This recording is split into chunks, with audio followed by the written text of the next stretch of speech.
Hello and welcome to Catholic Answers Live. I'm Cy Kellett, your host. Very happy to be here because we're doing something we haven't done in a long time. Flannel panel, where we put on flannel shirts and talk about the news of the world from a Catholic perspective.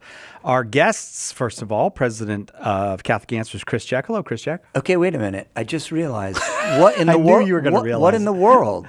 Yes, what in the world? Go ahead. Did you guys have a little secret text between the two of you? It's Easter. You're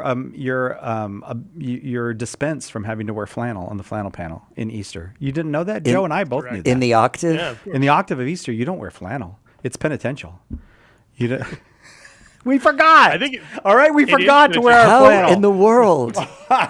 Also, our guest, too long. Joe Heschmeyer, apologist here at Catholic Answers, is the author of The Early Church Was the Catholic Church, among many fine books. Joe Heschmeyer, welcome. Thanks. Good to be here. Happy Easter, by the way. And you don't Christ even, is risen. You don't even care that it's flannel He's panel. risen indeed. I noticed this flannel panel when Chris was on the call. So, you seriously, like the emails from recent days and stuff, none of that? I saw that it didn't process as a thing that, associated with reality. All right, we're going to... I saw it, I looked at the email, and it didn't change my perception that it's Wednesday. I told Bender, who's now the producer of the flannel panel, we got to start with something light and fun with these two. We haven't gotten to talk with the panel for a long time, and so we thought let's start with the Antichrist. So, are you comfortable starting with conversations about the Antichrist, or Let's do it. what? Yeah, sure. You don't think that'll be light and fun? Yeah. A light and fun way to start the festivities. I think, what is Bender is this clickbait? Is that what that is? No, Bender did. It's me. It's not Bender. Oh, okay. I'm the one that chose it. I told him we need something light and fun, and I want it to be the Antichrist. Actually, there's a famous and wealthy man called Peter Thiel.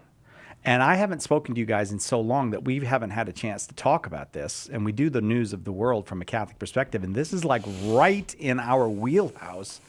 Peter Thiel has been doing lectures on the Antichrist. And it's genius marketing that he's doing of his Antichrist lectures. He won't let anybody come. It's completely that is the best way to get something out to everyone is to just say no one can come. Even Groucho Marx would want to join that club. Yeah, right. Exactly. I would. You know the Groucho Marx? Yes, club? He wouldn't join a club that would let him in. Have him as a member. Yeah. So, are either of you up on the personage of Peter Thiel? Or he's the PayPal guy, right? He's the what? Isn't he PayPal? He's PayPal. I thought you said paintball. I was like, I thought he said paintball too. I don't. He's not the paintball guy. No, he's what. He might be. We don't know what he does in his free time. Yeah, that's right. He might be a real paintball enthusiast. But yeah, he's very early. That's his early days. The early Peter Thiel days, back when he was good. Before all the hits, and he went to his head. Yeah, PayPal. Palantir is the other one. Now Palantir, yeah, but he's also been a big investor in a lot of stuff. He's, I think, the candidacy of J.D. Vance. That's one of his investments, J.D. Vance, and this group that they formed together. Oh, they have a group? I didn't. Oh, this is getting better and better. So doesn't this just, by what you know so far, Chris is about to give us even more. Doesn't this have the feel of almost a movie villain kind of thing? Well, I'm in no way accusing Peter Thiel of being a movie villain, but secretive billionaire who with his own vice president in his group and travels around the world giving lectures on the Antichrist. You left out something else. It has a certain Dr. Evil quality to it. And I am not at all saying I don't know. Neria Capital. He is he's married to, he claims to be married to a man. Peter Thiel. Okay. Yeah. Are you saying not J.D. Vance? That got confusing for a second. No. But he and Vance formed some kind of a partnership, and I'm trying to remember the name of it. It'll come to me in a moment. But no, I think Joe said it. What's the partnership that they have? Neria, something like that. Yeah, Neria, Narya. I think there's another one. Because Peter Thiel was like, you know what I really need is J.D. Vance helping me out with money. That's what I need. Is that what that's about? I don't know. Maybe I'm being slightly cynical about that, but I want to get to let's get to the fun part, the Antichrist. He's going around giving lectures. He had an article, not an article really, an essay in First Things about this. So Rusty Reno let him put an essay in First Things about this. Can I say something funny about First Things? By the way, I'm an admirer of the magazine, and I like Rusty Reno. I'd call him a friend. Yes. But I actually was reading an article in First Things today in which Rusty quite correctly objected to the president's war rhetoric. I know that's another topic. We'll get to it, yeah. And he said one of the reasons is because it's dishonest. And then he says the 9th commandment forbids bearing false witness. It does not. You're right. It absolutely does not. Wait, was that a trick question? No, but he can't. But you can't covet. In First Things, they count. They count their editorial style is the Protestant counting of commandments. Did you know that? Oh, okay. Because you and I would say it's the eighth. eighth commandment. No, because don't the Protestants group the last two together? They group the last two together. Oh, yeah. So I see. Yeah. So there's a. Yes. Yeah, well, so evangelicals do. Lutherans don't. So if when in the broad world of Protestantism, Lutherans follow the Catholic numbering, the Western Catholic numbering.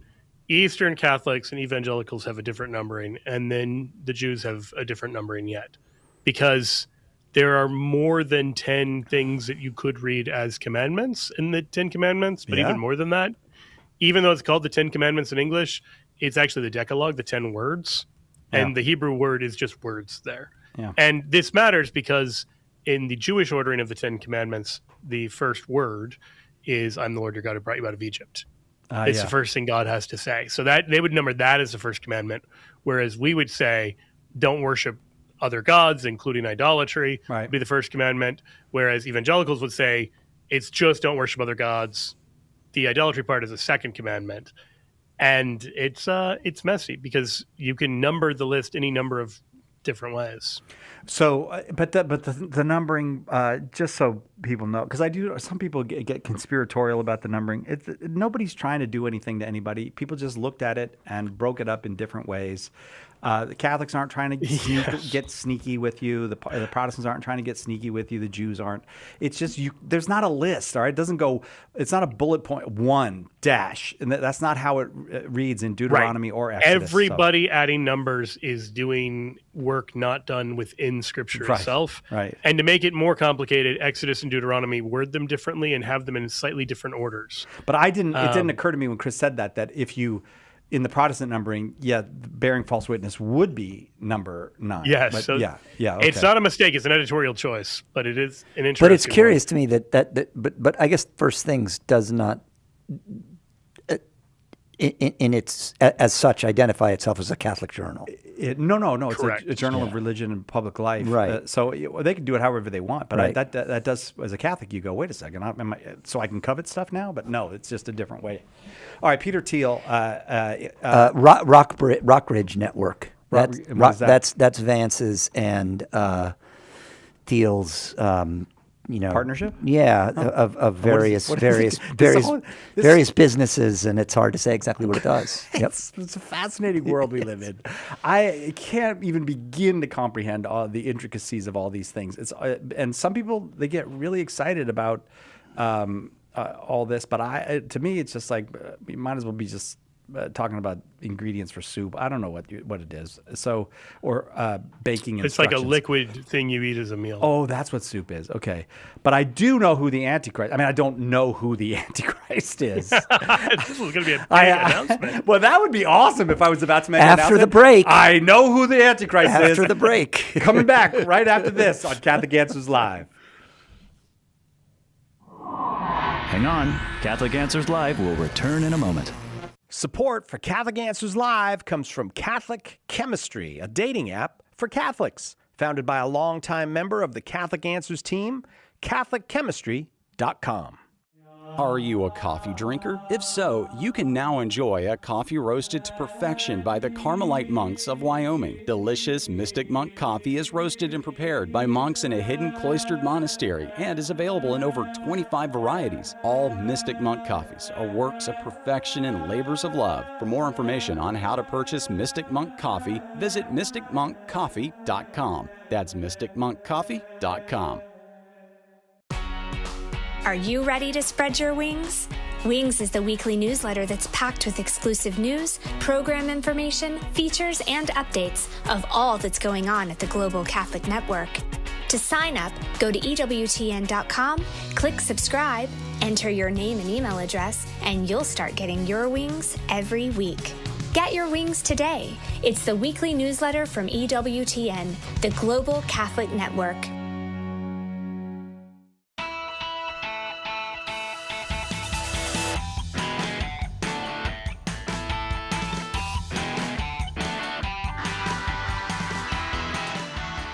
All right, I don't know who the Antichrist is. I know what the term Antichrist refers to. That's what I was trying to say. And Peter Thiel is going around the world. By around the world, I think he's done it 4 lectures in San Francisco and then gave the same 4 lectures in Rome.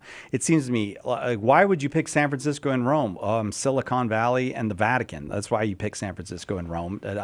It seems to me the message is quite clear. He's trying to talk to the technologists and he's trying to talk to the religionists. And those are the 2 places you go to do that. It does seem that in the course of the lectures, which again, I think he's a marketing genius for not letting the press come, because the press can't stand that. They have to report on it when you do that. So my hat's off to his brilliance in that regard. But then it is not entirely clear what he's saying about the Antichrist. But Peter Thiel identifies himself as a Christian or as in the Christian sphere. I don't know exactly the words that he would use, but he's certainly he's not talking about the Antichrist as a person who doesn't believe in the Antichrist or as a person who sees it as some sort of metaphor or something. He believes in the Antichrist and he wants to warn people about the Antichrist. And it seems to me that, at least from the reporting that you read, he's very concerned about one world government. I was thinking, this all seems so strange, like this billionaire flying around in his jet talking to people about the Antichrist in long lectures that doesn't let anybody into except specially selected people. And then when he says, ties it to one world government, I'm like, yeah, it sounds like the Tower of Babel. Like that. This seems like, that's basic Christianity there. That's basic Judeo-Christianity. God's literally been warning us about this since the 9th or 10th chapter of the book of Genesis. What's the massive insight here? What has he said about Antichrist? Well, that's the thing, is he doesn't... Here, let me give a quotation from... He did an interview with Roth Thothett of the New York Times. Oh, I missed that one. Thank you. I'm glad that's good. Go ahead. In that, he said, the atheist philosophical framing is one world or none. That was a short film that was put out by the Federation of American Scientists in the late 40s. It starts with a nuclear bomb blowing up the world, and obviously you need a one-world government to stop it. One world or none. And the Christian framing, which is in some way the same question, is Antichrist or Armageddon. You have the one world state of the Antichrist, or we're sleepwalking toward Armageddon. One world or none, Antichrist or Armageddon, on one level are the same question. And it strikes me that that is a complete misreading both of Antichrist and of Armageddon. Okay, tell me why. Why is that a misreading? What do you think Peter Thiel is getting wrong there? So first of all, Armageddon. If he means these things in the biblical context, and Antichrist is one who denies that Jesus has come in the flesh, according to St. John. Right. And Armageddon is the so-called Battle of Megiddo in the book of Revelation, where the forces of the beast and wickedness and all the forces of Satanism are destroyed in an instant by our Lord. And these are not statements about tyranny and anarchy. They're not really statements about geopolitical consolidation of power as such. You could have an empire, and that's not the same as having the Antichrist. Like the Roman Empire existed, many other, like the Byzantine Empire, other empires have existed. That's not just automatically the Antichrist or the beast. Those two are regularly kind of associated. So it just doesn't seem like a very, as he's described it, he's basically taken this atheistic framing of one world or none and then put Christian labels on both of them. And it sounds as if we have to choose between the Antichrist or Armageddon. And that's not a very, if you've read the book of Revelation, that's not how it goes. I see. Neither of those are what we're, called for. I have to say, as a Catholic, and Peter Thiel is not a Catholic, but my tendency in thinking about Antichrist is that there are many Antichrists. Like if you said was Hitler Antichrist, yeah, he denies that Christ is God come in the flesh, and he's a murderer and a liar. So yeah, that he's Antichrist. That doesn't mean that there's not a consummating Antichrist that all of this points to. I think it does. That's right. But I think it's kind of like if you're constantly finding Antichrist, you're probably right. Antichrist is everywhere. Certainly the way John uses it. You Yeah. know, those who deny, and I think he has in mind particularly the Gnostics, those who deny the incarnation while claiming the label of Christian. But the Catechism in 675 and 676 does point to there being a sort of, as you say, culminating Antichrist.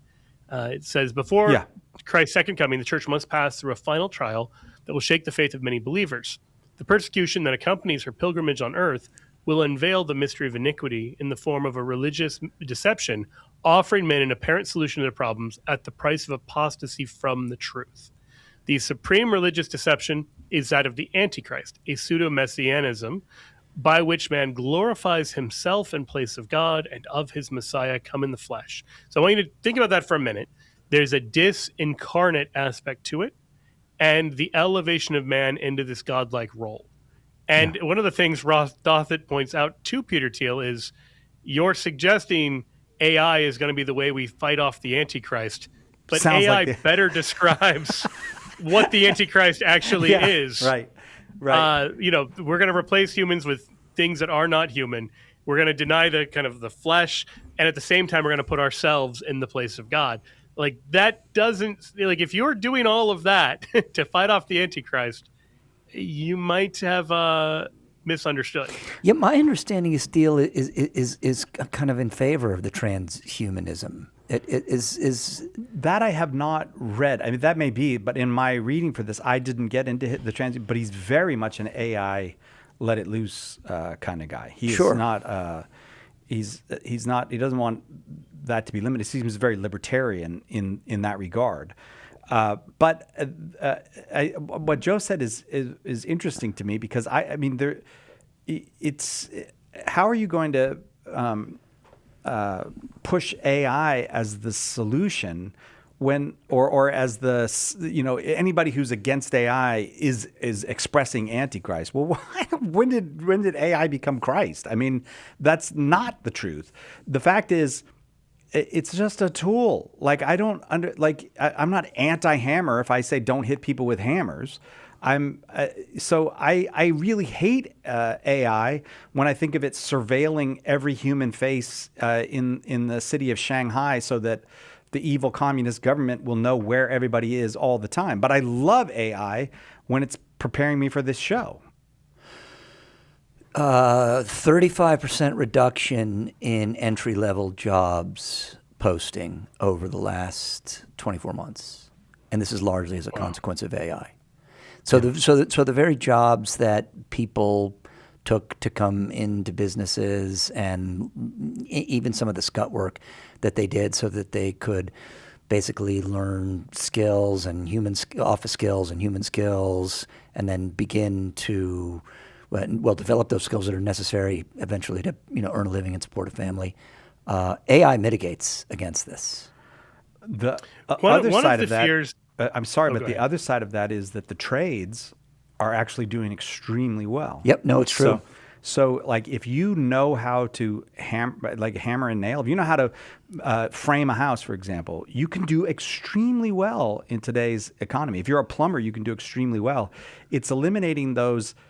It's like the ATM eliminated the bank teller jobs. It's that level of jobs that are just getting eviscerated. I think by an order of magnitude. I mean, I get your analog, but this is maybe the most significant technology since the atomic bomb, maybe even more significant. Yeah, right. Because we're going to use it. I mean, at least with the atomic bomb, we have had some restraint in that regard. But we're definitely going to use AI. Yes, we're at least for 2 more weeks. I don't think I have not heard anybody make a case where I thought, yeah, this person really understands what's coming down the pike. Anybody who projects 10 years out what AI will do, it just seems like an idiot to me. I'm sorry to say that, but you don't know. It's very strong language, but not wrong. It's. I mean, the amount. Just remember when AI came out a couple of years ago. I mean, came out in a big way a couple of years ago. Yeah. And people were laughing at, they can't do hands, and they get all these details wrong, and it's really obvious. It's gotten so much better in the span of about 36 months, to the point where I've been tricked by video, not just images, videos, and that was not happening at first. That was happening to, people who are not used to the internet. But I was quite confident I could spot a fake, and that's not long true. Gone. No, the dumbest thing to do is to think that it's dumb, or that it's like, oh, it can't do this, or it can't give it 6 months. These makers of these things are extremely skilled people. They're extremely capable. And the other side of it is it hasn't escaped yet into the robot world, so to speak, where these intelligences will not just be in my computer writing limericks for me to entertain me before I fall asleep, which they do sometimes now, but it'll be in the robot that you can say, dig me a ditch, and it'll dig you a ditch. You can say, build me a road, it'll build you a road. That's coming, and it's not far off. If I could try Let me say something on Joe. both of the themes that have come up, because there's two really distinct angles we could go with the conversation. One is the one world or none, just to make sure that it's clear what Thiel is saying. He's saying there is such a fear of the risks of AI that we would need an extremely strong regulative state, and it would need to be transnational to be able to do anything about it, or need to be some kind of basically one world government, the UN or somebody. Because if the US just decides tomorrow, hey, we're worried about the dangers AI poses, we're going to stop, then we are not going to succeed in stopping AI. We could stop American AI, but then other countries are just going to take off. So we are at the cusp of, or in the midst of, sort of an AI arms race. And like the nuclear arms race, there are real dangers to be worried about, but you have a sort of prisoner's dilemma quality to it, where it's in the interest of every party to make sure that they're not the one who doesn't do it if somebody else is going to do it. Right. And you can't broker enough agreement between all of the different actors to just stop AI. And so Thiel's argument is, this is what we have to choose between. Basically, nobody controls AI, or you need some kind of one world government to control it, because an individual nation can't control it. So that's, as a matter of your own bias, either of you, which would you prefer? A one world government that controls it, or the thing is just out of the control of anyone? Who's in charge of this one world government? For example, am I? Yeah, you can be in charge of it. And you can have Sauron's ring as well. I think that the general message that our Holy Father Pope Leo has asserted is the only real answer here, and that outside of the requirements of a moral code, and in this case we have a revealed one, right, since the Incarnation. Either of these scenarios that Thiel describes is bad. But isn't it the Catholic thing to offer the middle way, which is this can be received into a culture that is in friendship with God? This is exactly what Leo has said. Yeah, but if it's received into a culture that is sick and dead in its sins, then it's going to be a sick and dead thing. If it's received into a culture that is in friendship with God, we're okay. We know how to use tools. Yeah. Well, yes and no. I mean, I just want to stress that media are not neutral, and we often treat them as if they are. So there is a corrosive effect for attention, like for example, with your attention span when you have a phone. Even if you're not using it for some nefarious or evil purpose as such, it still impacts the person that you are and the kind of being you are. And when you destroy your ability to focus or contemplate and concentrate, that has a moral effect. Like, that has a spiritual effect. Pope Francis made this point, that the technological paradigm is not neutral. Well, and then Mark Andreessen made fun of him. Yeah. Like that, because there's this idea that if you talk about the needs of human beings, you're just a fool. Well, he is a transhumanist. Mark Andreessen seems to be. Yeah. I'm very much in Leo's camp on all of this. I think he's done very well and shows the likelihood of speaking reasonably to the world about how these things can be received. I had a third consideration here, and it isn't necessarily directly related to the specific topic itself, but Thiel is one of a long line of people in history who have picked a very sensational topic, and because he has an extraordinary amount of money, he has something to say about it. Right, I think William Randolph Hearst got. He wanted a war in Cuba, and he got one. Money can do all kinds of things. Well, what it does first is, I think, to the person who now, because he's made a lot of money, thinks he's got something to say. Yes, there's precisely. always that danger. Yeah. Chris Check, Joe Heschmeyer, our guests, will continue with Flannel Panel, putting on flannel shirts and covering the news of the world from a Catholic perspective. I'm sheepishly saying putting on flannel shirts because I'm not currently wearing a flannel shirt, but I'm dispensed because it's the Easter season. Right back with more Joe and Chris, Catholic Answers Live. We hope that one of the things that we communicate here at Catholic Answers Live is that our Catholic faith allows us to be fully serious about all the problems we encounter in the church and in the world, but it also lets us have light hearts and maybe even mix in a bit of fun, and that is exactly what our good friend Joe Heschmeyer does in his popular podcast, Shameless Popery. You should check it out at shamelessjoe.com.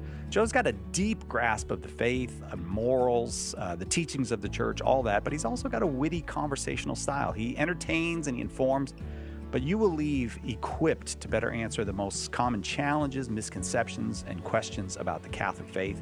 He's got insightful guests, he does on-air debates, and he takes a close look into all the things that you want to know about as a Catholic living today. You'll walk away knowledgeable and filled with joy. Look for Joe on his YouTube channel. Check him out at shamelessjoe.com or wherever you get your podcasts. And if you like what you hear, become a patron. Throughout history, some Catholics have been among the worst kind of villains, right? Or were they? In Cancelled, historian Steve Weidenkopf digs into the lives and controversies of some of these Catholics whose reputations have been blackened, often unfairly. He takes on the anti-Catholic versions of history and defends not only these figures, but the faith they represent. Order your copy of Cancelled today at shop.catholic.com or ask for it at a good Catholic bookstore near you. What is the Catholic Church? Everybody seems to have an opinion, but the church never quite fits into the boxes people try to make for it. In The Faith Unboxed, author Andrew Petiprin looks at some of the most common boxes people put the Catholic Church in and explains why they don't fit. In doing so, he brings us closer to what the church really is, the institution founded by Christ. Order The Faith Unboxed today at shop.catholic.com or ask for it at a good Catholic bookstore near you.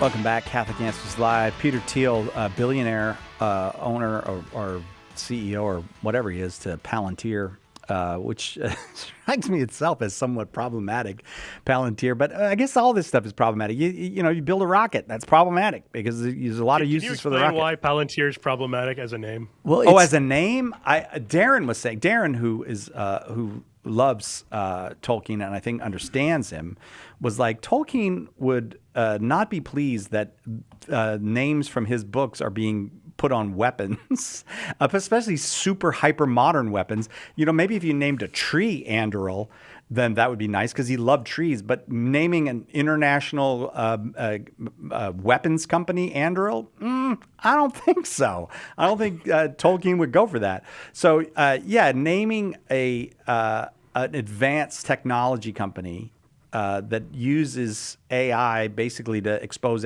everybody's secrets to the government, that seems unlike something that Tolkien would want something that he named on. That seems unlikely to Darren and to me. Uses Palantir to basically do this, and there's something just very funny about that. During the break, I was sharing with these two guys that there's this kind of viral tweet from a few years ago, which is a sci-fi author saying, in my book, I invented the Torment Nexus as a cautionary tale And then it cuts to a tech company saying, at long last, we've created the torment nexus. From the classic sci-fi novel, Don't Create the Torment Nexus. There's just no ability to be like, wait a second. I know that author described that, but that was a cautionary tale, not a roadmap. I mean, you see that with 1984 and Animal Farm and all of that as well. But yeah, the side of what Peter Thiel is saying that I do feel sympathetic to, and to the degree that I understand it, is his objection that it is true that I think that the Antichrist will come preaching peace and safety. That's what coming from Letters of St. Paul, and that it's likely that anything that tends towards a one world government kind of peace and safety, to me, has the flavor. And I'm one of those people that as a kid, I read The Late Great Planet Earth and then couldn't sleep for a couple weeks, So I've got this Antichrist stuff in my bones. But I think he's basically right about that. I do think we have to be extremely attentive to that because it is Antichrist. When you have major UN conferences about turning abortion into a human right, and that anybody who doesn't get along with that or doesn't fall in line is not just disagreeing with me, but is someone who should probably be jailed or have their banking monitored or not be allowed to fly on airplanes. This is bad stuff, and it's going on. I mean, we're going to get to a story later about a priest in Reykjavik, in Iceland who's risking going to jail just because he doesn't go along with what the Icelandic secularists view as the basics of human sexuality. I kind of think I am sympathetic to Peter Thiel on this. I don't think that he's wrong to point to this one world. We're going to fix everything. We're going to cure the weather. When people start telling you they're going to cure the weather, look out. I mean, look out. That seems very dangerous to me. I feel like he read Robert Hugh Benson's Lord of the World, and now he's starring in his own version of it. I just can't tell if he's the villain or the hero in this thing. You're right. It's weirdly mixed. And he has many of the aspects himself that the Antichrist and Lord of the World has. Is it Julian, I think. Yeah. But he also, I guess we're all a mixed bag. So to say Peter Thiel's a mixed bag, that's not an insult, but it is weirdly creepy. These billionaires and millionaires flying around the world with all their big ideas and their big plans and their big theories. And sometimes you feel like, just sit down. Like, we don't need you invented a few companies. Your insight into human nature and history is not superior to your peers. Just take a breather. Maybe go to Hawaii, take a break.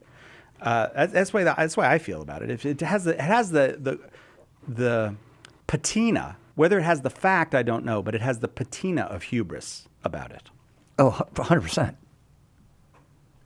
Yeah. Do you want to talk about the other dimension with this as well? Oh, he started to refer to the. Yeah. Turns out. The future of what this means for society, like even if it doesn't lead to Armageddon, he presents this in this really grand vision of Antichrist versus Armageddon to basically argue in this very extreme way for deregulating AI. And I think we should be cautious that this isn't all just basically a marketing gimmick. As you said, he's marketed this very well. And so it's a little bit like in politics when they say, oh, this election could be the last one. Like, vote for our candidate or you may never get to vote again. And I've heard some version of that my entire adult life. Yes, at least and at Nixon. A certain point, you just say, like, I don't know how much the people saying this believe. Like, they've either completely lost any sense of proportion or they're trying to get me to lose proportion so that I'll feel coerced into supporting them. Well, the best way to do that is basically to say, you need to deregulate AI or else Antichrist is going to take over.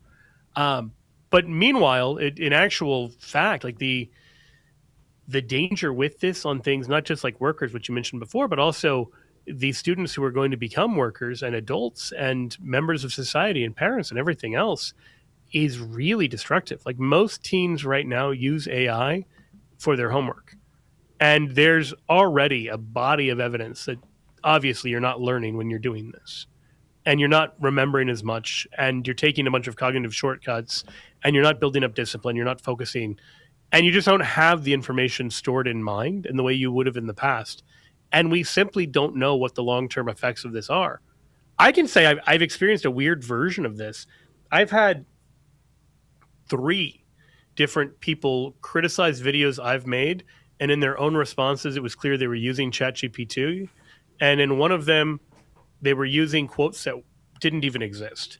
2 of them actually used quotes that didn't even exist. A third one, it was clear he was just taking patristic quotes using ChatGPT, which is better, but still, like, it is this shortcut that is dangerous. Yeah. And when I pushed back against this, the weirdest reaction I got from people watching was, well, what else could they have done? It's like, well, they could have read the church fathers. Like, they could have actually you can read the actually church learn documents things. they're referencing. Right. Yeah, it was such a fascinating reaction. You can't outsource your brain. Like you go, I could develop my own brain, or I could just rely on the AI. And I think that's what Pope Leo's been getting at, is you can't do it. That's why when he says to priests, don't use the AI to write your homily, he's not saying AI is evil or it hates God or something. He's saying you, as the priest, are going to lose your spiritual life. You're going to lose your intellectual capacities that you need as a minister if you get in the habit of letting the AI write your homily. I think if I heard Joe correctly, there's only one thing that I might take exception to, and that's that we don't really know the outcome. I think we have a superabundance of evidence. And by the way, I think the engineers of these systems, going back to well before AI, but just speaking to modern communication technology generally, do very much know the effects of them. I mean, we have something on the list here today to talk about the social media lawsuit case. But the fact that the denizens of, is that the word? Did I use that correctly there? Denizens of Silicon Valley send their children to schools that have no internet in them. They are very aware of the effects. Yeah. The cognitive effects. Right. We've run the experiment. We know now. Stop it. Get your kids away from those screens. Yep. You got to learn to read. You got to learn languages. You got to learn mathematics. If you don't do those things, you are underdeveloped as a person. And not everybody has to do that all the time. But if you want to be an educated person, you can't outsource mathematics. You can't just use Translate. You've got to make the effort to get your brain to do these things. And God gave it to you, and he wants you to develop it. And he doesn't want it to atrophy. I think Thiel does indeed know this, and that's why I have difficulty with the sincerity of his call for deregulation or sort of a libertarian approach, because really all of these technologies are very much, as Pope Francis observed, about control. And he knows full well the capacity that the technologies he's invested in and built are capable of an extraordinary amount of control. That's what they're using them for. Yep. That is actually what they're using them for. So this talk of deregulation is, it's just, we've identified 7 or 8 contradictions in this man's message. That's another one. But if he wants to come on the show, I'd love to talk to him. Write a check. Okay, I'll tell you what. Roman Catholic churches, that's it. Roman Catholic churches see a surge of new converts. Who wrote that? Is it the National Catholic Register? Is it the National Catholic Reporter? No, it's the New York Times. We'll get into that story right after this on Catholic Answers Live. Hang on. We'll be right back with more Catholic Answers Live. The Catechism defines evangelization as the proclamation of Christ and his gospel by word and the testimony of life. But what does that look like in real life? It looks like St. Paul street evangelists out in the public square sharing the good news. We're a Catholic nonprofit that starts conversations by handing out free sacramentals. Then we employ our method of listen, befriend, proclaim, and invite.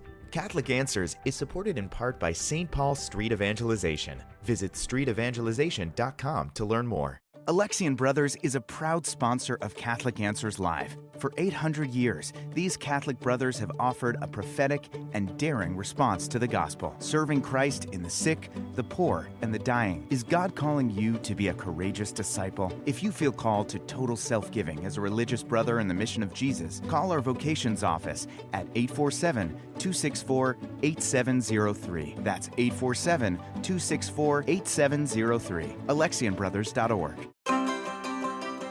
Want the latest pro-life news? Want it delivered? Sign up. It's free. EWTN Pro-Life Weekly, your source for everything happening now in the fight to protect the sanctity of human life.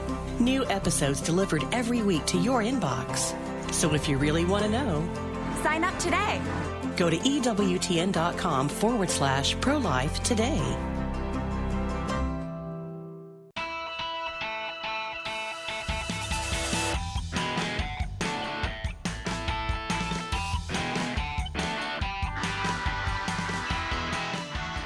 Welcome back.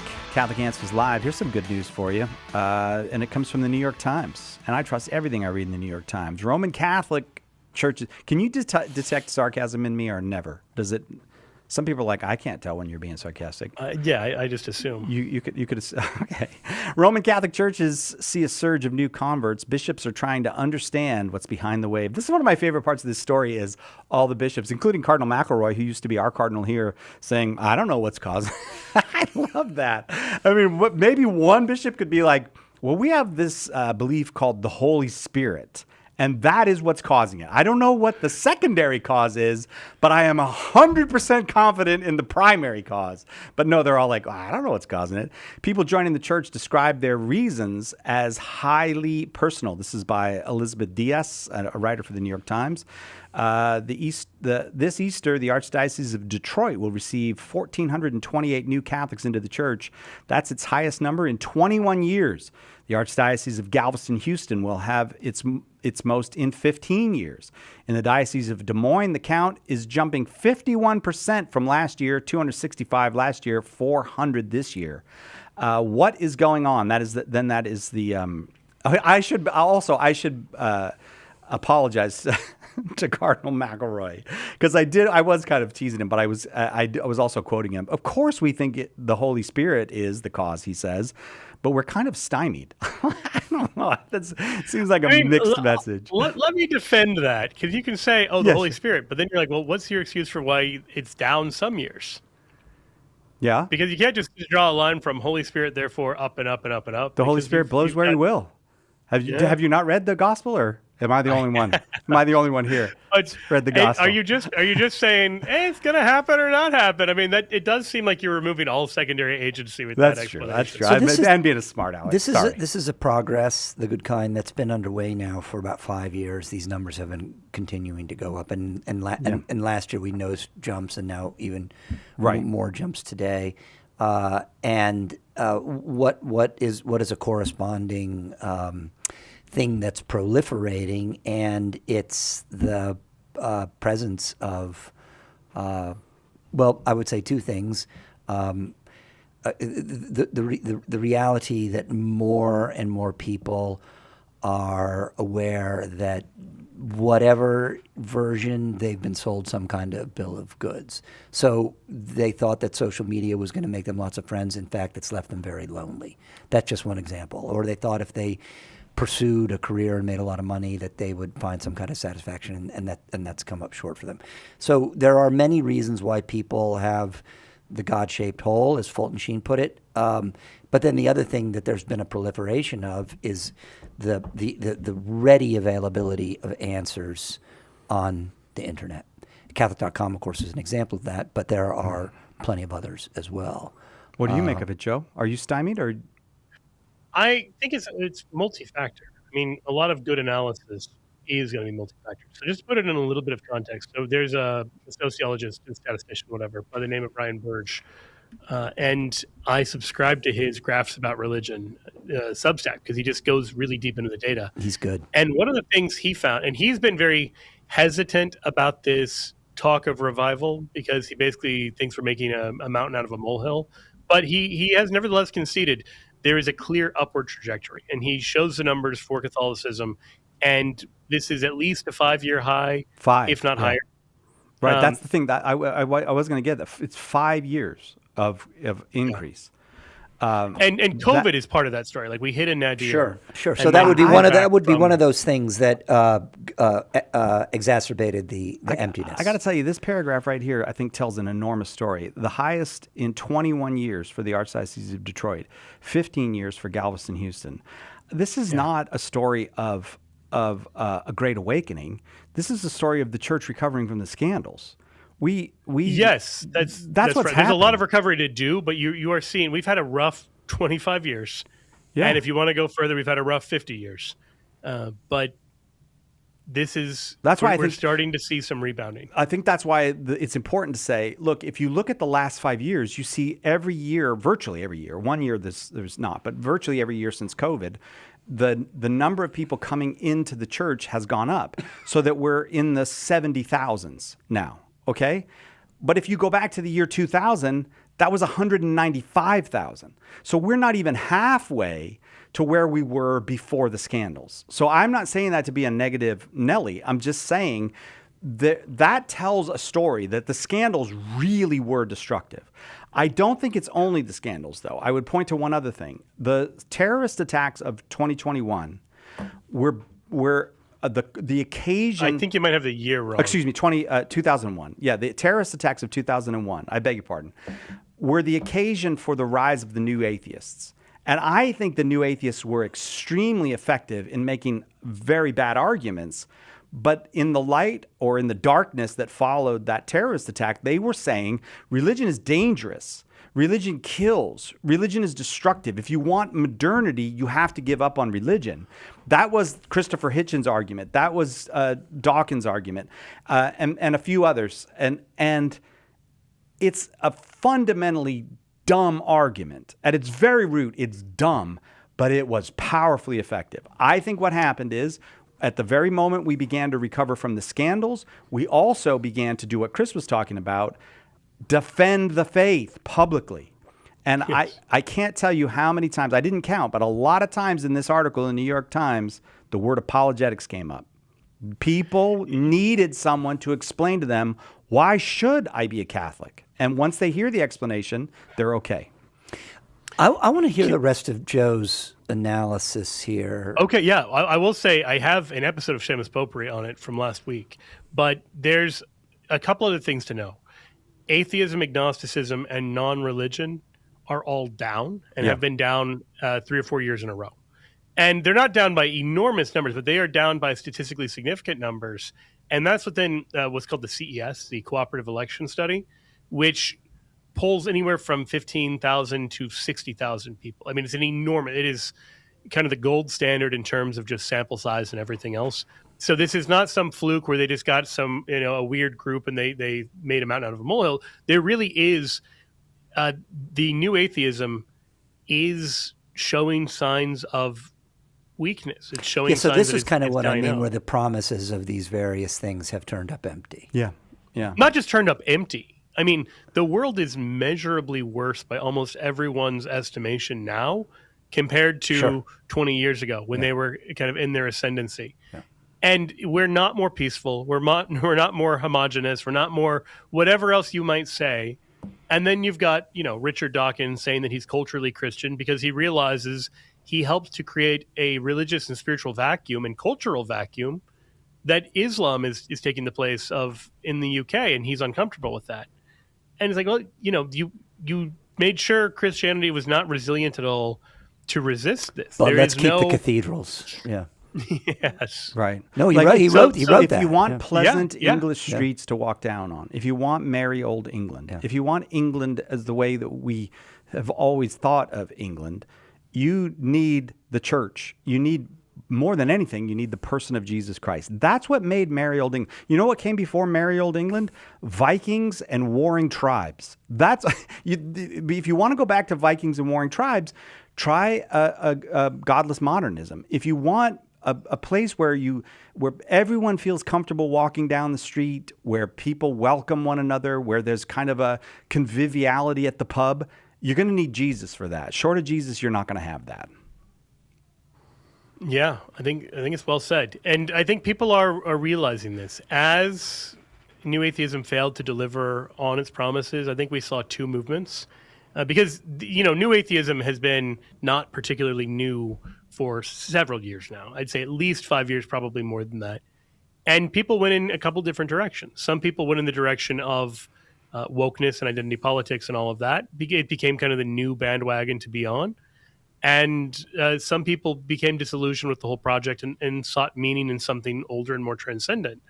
And so you are seeing growth among Catholics, among Orthodox, even among more kind of traditional forms of Protestantism, where people are clearly wanting something more rooted. And so the ephemeral evangelical thing, it seems like it's not speaking to the young generation, because they're wanting something that is timeless. They're wanting something that is durable, that means something that isn't going to be one more kind of whiplash. And passes the intellect test too, Joe. Well, and Correct. And by the way, it's also suffused with a kind of sacramental imagination, which the evangelical Protestant is That's not. right. Sacrament matters, and the denuded Christianity that follows the Reformation does not provide that. And Christ provided it. Christ founded a sacramental church. And I never, ever tire of saying that, because people like to pretend like early Christianity was non-sacramental or something. That's nothing. I read a really good book called The Early Church Was the Catholic Church. It's about the first 200 years of the church. The sacraments were there. It was a very sacramental church. That's what Christ gave us. But I think the reason I said the intellectual side of it is because when you listen to Protestant radio, and Protestants, God bless them, were far ahead of us in radio. They did a great job of getting out in radio. A large percentage of Protestant radio is music or preaching. That is what you get. And I'm not talking about, this is anecdotal. This is statistics from Pew Research. A large percentage of Protestant radio is preaching or music. Catholic radio is almost all talk radio in which you can call in and ask your question. This is very convincing to people. I think music and preaching is very comforting to people, very invigorating to people, but you want to bring people into the church. You want to, who have faced grave intellectual, moral, and spiritual challenges that the modern world puts up in their way. You got to talk to them. And I think this has been a brilliant contribution of Catholic radio. A brilliant contribution. I think that's absolutely right. I would add to that the talking to them part is important. That it's an actual conversation, or at least it has the feel of a conversation, even if we can't hear them yelling at the radio. Right now we're doing a conversation and people are listening in, and there's something human about it, because I want to pair this with people are looking for answers, they're looking for meaning, they're also looking for community. And this is one of the clear things that we find. So two things on that. Number one of the best predictors for actually attending church is being married. Number two, an enormous predictor is being a member of a local church. So someone who says that they're Catholic, but they're not actually enrolled in any particular parish, they're not going to go to Mass nearly as often as someone who is. So whether we're talking about conversions or maintaining people once they've converted, or even maintaining membership among cradle Catholics, one thing that we see very clearly in the data is that membership matters a lot. People who report being a member of a local church attend religious services at a rate of 57.1%, which is not as high as it should be, but it's respectable.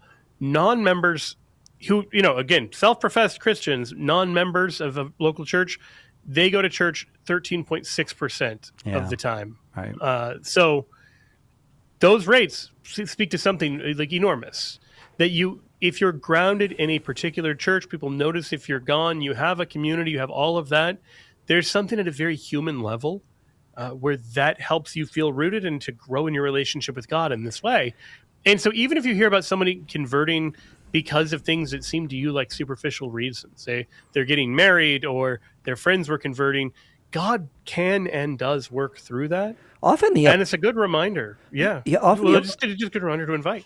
Often the apologetics come after that kind of event. The guy who actually gets talked into the church, into converting, I think that's a relatively small number. Although faith comes through hearing, though, so we have to talk. Oh, We 100%. have to- Totally agree. But let's talk about it a little more when we come back. We got more stories. Joe Heschmeyer, apologist here. The author of The Early Church Was the Catholic Church, Pope Peter, The Eucharist is Really Jesus, and many other fine books. Is one of our guests, our other guest, president of Catholic Answers, Chris Check. He keeps this place running, and there's nobody else that could do the job Chris Check does. Let me just put it that way. There's nobody else. Boy, I hope that's not true. So why, you want to get out of here? No, we'll be right back with both of them with more news of the world from a Catholic perspective on Catholic Answers Live.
Welcome back to Catholic Answers Live. I am Cy Kellett, your host. Our guests, Joe Heschmeyer, apologist here at Catholic Answers, Chris Check, president of Catholic Answers, who apparently is trying to get out of the job.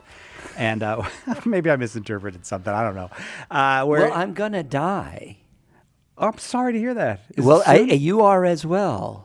Oh, not right away, though. But someone will want to continue the work of Catholic Answers after I'm dead. That's right. That's all. That's right. They just won't be as good at it as you are. That's all I was saying. They'll be different. They'll be different. Right. Different as in not as good. Or he or she will be different, not they'll. Let's get the pronoun I don't want it to get into grammar because I have strong feelings about that they that plural singular. But I do want to. We're going to get into more news of the world from a Catholic perspective. But Tom Nash, first of all, bringing Tom Nash into this building, one of the best things you've ever done. I have so much fun with Tom Nash in here, and he helps us out so much. But he also 100% team player. He virtually every day has an idea for how to make this show better. Virtually every day. And today's idea, like 1 out of 10 are good. No, they're probably all good. I only listen to about half of them. Oh, okay. Sorry, Tom Nash. Today he said to me, well, if you're going to do Flannel Panel, will you talk about how Catholics are really good at celebrating Lent, but we're not so good at celebrating the Easter octave or the Easter season? He's right. Okay, I wondered if you guys would be sympathetic. Are you sympathetic to that, Joe? Yeah, absolutely. Partly because we know what to do. And I think partly because we kind of feast most of the year. Oh, that's and a we good don't point. Really, yeah. You know, like it's hard to, like, I don't know how to dial this up anymore. You know, that can be kind of the, you're telling me to how be many more TV dinners can I eat? Exactly. So I really do think that there is an unfortunate sense of not knowing how to feast. Yeah. I was actually asked about this on Monday, yesterday. And one of the things I pointed out, like, we just try to incorporate some little thing every day. So we're going to go share an ice cream after the show. And it's something the kids are looking forward to. They're going to get one ice cream and all 6 of you. That's all he can afford. He's an apologist. That's all he can afford. Yeah, exactly. But he just said we're going to share an ice cream. We're going to share a banana split with because it's 2 adults and 3 small kids. That has 3 don't scoops need their own. in it. Yeah. Yeah, there's plenty. No one is going to go without enough. And you do something like that where it's a small but deliberate thing. You explicitly pair it with Easter, and then you maybe read like a children's story. In our case, we have small kids of like what is it called? The Story of All Stories. The fantastic kind of retelling of the biblical stories at a level the kids can understand. Emily Stimson wrote that. It's great. You do something like that where they're looking forward to it. They know it's because Jesus rose from the dead. That builds a kind of, I want to say, temperate rejoicing. Do you say we're doing these things because it's Easter? We're celebrating the resurrection of Jesus. So absolutely, and then the 2-year-old knows. So the 2-year-old knows we're getting ice cream because Jesus rose from the dead. Yep, that's great. That's right. That's great. That's actually was Tom's idea. Tom said, "Why don't you, as parents, have a treat every day of the octave of Easter and say, the sweetest thing that ever happened is Jesus rose from the dead, and so we get sweets to celebrate Jesus." I took a walk with my 2-year-old today, and I told him it was springtime, and he said, "No, it's Easter time." Oh, good for him. Good for him. So yeah, he's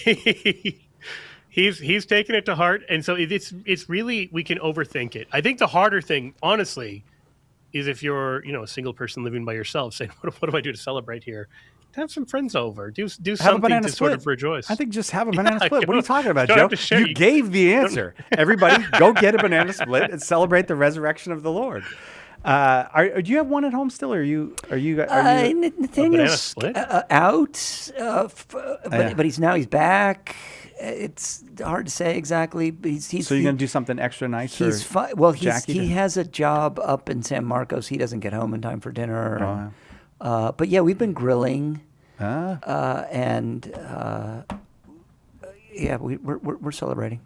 You know what I do, and I probably shouldn't say this in front of Chris, but I do no work during the work hours. I just don't. I don't put any effort in at all. But what do you do during Easter? Knock it off, Joe. All right. Well, I'm glad we got to that. You're a horrible person. We haven't. Can I just say that I think when we feasting, we talk about food, obviously because True. Yeah, those things are related. I think they might even come from the same root word. But it's funny that. I don't know if funny is the word. So people will say, for my Lenten sacrifice or something, I'm going to make a commitment to going to daily mass a couple times a week or something like that, or maybe every day, right? But why not celebrate the resurrection by every day in the octave is a solemnity? Yeah. So, I mean, if your priest is doing what he's supposed to be doing, he should be in gold vestments today. And Father Fadi sang the sequence before in Latin. It was so beautiful before the gospel here today. So ramp up your liturgical activity. That's a good point. During the octave. Well, I knew we had mass here today. My wife got up and went to mass this morning. And because her Lenten observance, one of her Lenten observances was, I'm going to make it to Mass every day in Lent, because she's a convert to the Catholic faith. She's never been a daily communicant. So she gets up this morning and starts getting ready for Mass. And she says it in the most comical, exasperated way. She goes, I guess I'm a person that goes to Mass every day now. And then she goes off to Mass. Praise God. Like it just had like 40 days of it. No, well, now I guess I'm one of those people. Go home and tell her that is the most Catholic thing you could have ever said, Missy. That's wonderful. Yeah, I guess I'm one of them. So, yeah, off to Mass she went. So that's a very good point, though. Yeah. So start the day with Mass, end the day with a banana split. The Lord is risen. How's that? Does that sound like a... Well, you know, our office was closed on Monday. We're closed on Easter Monday. And I think that you added that, right? I did. See, that's why I'm saying there's nobody like you, Chris. Who can give days off? Who can close that's the actually office? a really good day, because I do find this, and even with the kids grown and everything now, you enjoy Easter so much knowing that you're not going to work the next day. The next day is the day off. Like Easter Sunday is so relaxed because you're gonna iron a shirt, or not like I iron my shirts. I just threw that in there, but I mean, not a single person in this. Maybe John Versillo irons his shirts. He's probably the only one. Well, probably Sarah does it. Yeah, John's not ironing his shirts. John doesn't know how to use an iron. What do you? No. All right. Here's a story from EWTN News. I want to see what you think about it. As I said, we have missed doing Flannel Panel for several months, so these are not all new stories. Like the Peter Thiel one, that was not a new story. EWTN News from, let me see the date on this one. New Pope. Yeah, we have a new Pope, Leo. What do you guys think? Any commentary on that? No, this goes back to March 20th. I think he's going to be great. I think he's going to be great. March 20th from EWTN News, Al Medina Martinez Bourdieu wrote, priest unafraid of prison for defending teaching on homosexuality. I must fight for the Lord.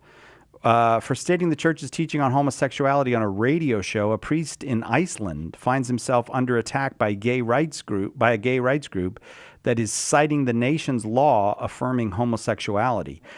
This, I think, this connects to another story that we also missed, but I will mention it, where the Pope Leo's ambassador to the UN warned that so-called, and he put this in quotes, new rights are displacing the old rights. And God bless Pope Leo for standing up and saying the obvious, which is, if you say everybody has the right to and name your whatever, and then you subsequently say, and it's a hate crime to speak against that, if that new right that you invented is something that the Bible, for example, speaks about, you're going to have to put all the Christians in jail.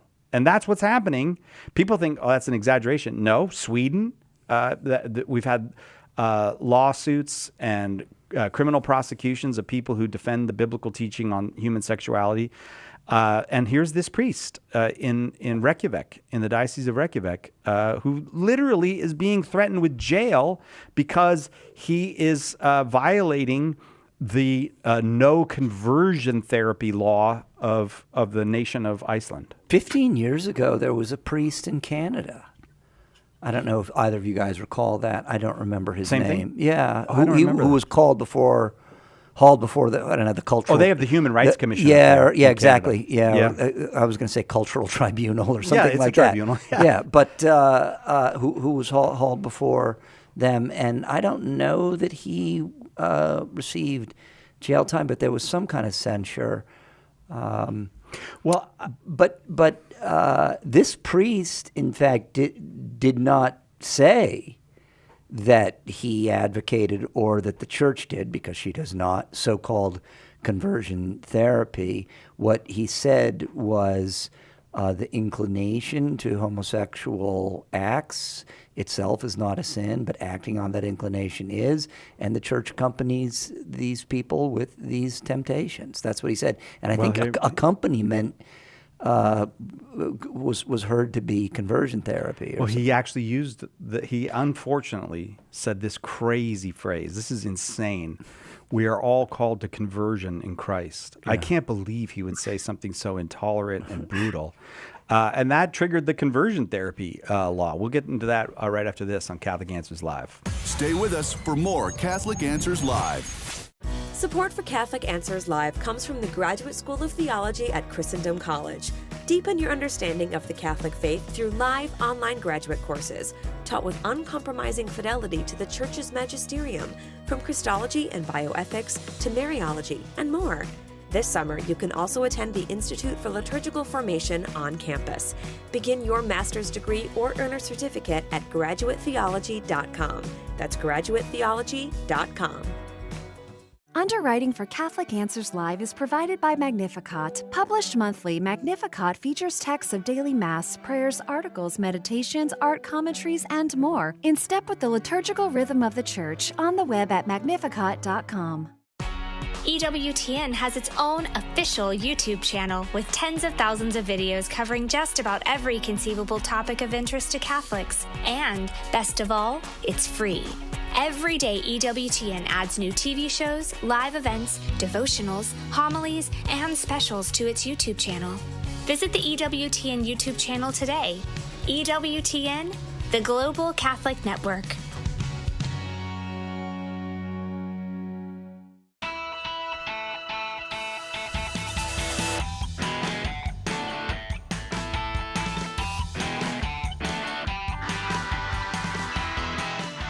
Welcome back, Catholic Answers Live. We're talking about Iceland. That's usually not good these days. Iceland has become, Iceland congratulated themselves on curing. They cured, and I know you know exactly what I'm about to refer to. Mm-hmm. They cured Down syndrome. I remember that when they congratulated themselves a few years ago for that. You can guess what the cure was. And now they are leading the world in standing up for everybody's right to love everybody by saying, well, we should probably put this priest in jail for saying that everyone should be converted to Christ and that homosexual acts are sinful. The priest, by the way, you should know, is French. There's not. It seems, at least from the tenor of this article, there's not really a native Catholic community in Iceland. It's all people who have come there to work. Iceland went Lutheran. So Iceland had been pagan. They'd been like Viking. And then they were Christian for a few hundred years. And then they became Lutheran. Sorry, they became Lutherans Catholic are for a few hundred years. And then yeah. I misspoke. That was not intentional as a slight to It was. You did that on purpose. No, although the Lutherans there now, apparently the Lutheran Church in Iceland is pretty extreme. Yeah, they're kind of post-Christian. That's why they're not having problems with the conversion therapy ban, apparently. Yeah, and but so what I mean is, there's not a native-born Catholic community there now, and so the Catholics who are there are Poles, or they are North Poles, actually. Oh my goodness, or they're Filipinos. Which, if you're a Filipino, I get them. You know, Filipinos are wonderful about they migrate all. Iceland? Really? You can come here to San Diego. You're Filipino and you went to Iceland? That must have been a heck of a job offer. I feel like a lot of them have. Gone to Iceland? No, come here to San Diego. Yeah, they should. We have two here at Catholic Answers. We love Filipinos here. You should come here. Yes. We want more Filipinos. Stay out of Iceland. Well, it's crazy. Well, maybe it's island living. Maybe they like the island living. They like being close to fish. Well, and who doesn't? But I don't know what to say about this except that this makes me think Peter Thiel is right. I mean, this is the kind of thing that I feel like this is a kind of Antichrist modernity. There is a way of being modern that is anti-Christ and anti-Christian, and it insists that everybody get along with it. It doesn't want to get along with anybody. It insists that everyone get along with it, so that people who don't go along, like everybody in this priest, everybody that comes to Mass with this priest went there voluntarily because they share his religion. They pay for him. You know, they give their money to the church. He preaches the Catholic faith. The state, or it's not the entire state of Iceland, but certain members of the Althing or the parliament there are now accusing this guy of intolerance and violating the law because he just was Catholic. I mean, if you listen to at least his account of what he said, he was asked a question by a woman who was living with another woman about whether if she became Catholic, could she receive communion? And he told her that she would have to live in accordance with the teachings of the church, which should not be a shocking thing. It wasn't like he, went out and started egging the lady's house. He was asked a direct question, gave the only possible answer he could give, and then was accused of violating a law that was intended, or at least worded in such a way that you weren't allowed to use deception. Let me find that. You can't use force, deception, or threats to induce an individual to undergo treatment for the purpose of suppressing or changing his or her sexuality, gender identity, or gender expression. It's like none of that happened here. It was just, what is the church's position? And so it seems like if this is going to be the position they take, we're right back to 1550 when Iceland outlawed Catholicism and you were just legally not allowed to be Catholic. That's where we're going. I might add, not allowed to be Muslim either. And so I wish they would just say that outright. Like, you cannot in Iceland be Catholic or Muslim or a traditional Christian of any kind, and then see where that goes. Because when you put it in the vague and warm-sounding therapeutic language, but then enforce that therapeutic-sounding law against anyone who answers a question about Catholicism correctly, right? You know what you've done. Like, this is the velvet glove on the iron fist. Like, it's a nice outward expression, a nice patina, as you would say, Sai. But underneath, it is just, it's just the suppression of traditional Christian views. I feel like this is another one of the proofs of the truth of the Catholic faith, or the Catholic Church, ecclesially. It's the one thing, it's the one organization that people want to belong to, but on their terms. So this woman is not having an interview with a Methodist saying, "Do I have to do what the Methodist Church teaches?" Because the Methodist minister is like, "Nah, you come on in. Yeah, we love you." Whatever. Yeah. Now, I mean, I suppose Islam to some extent fits this description as well, but I don't know that there are a lot of people who are trying to break down the door to become Muslims. But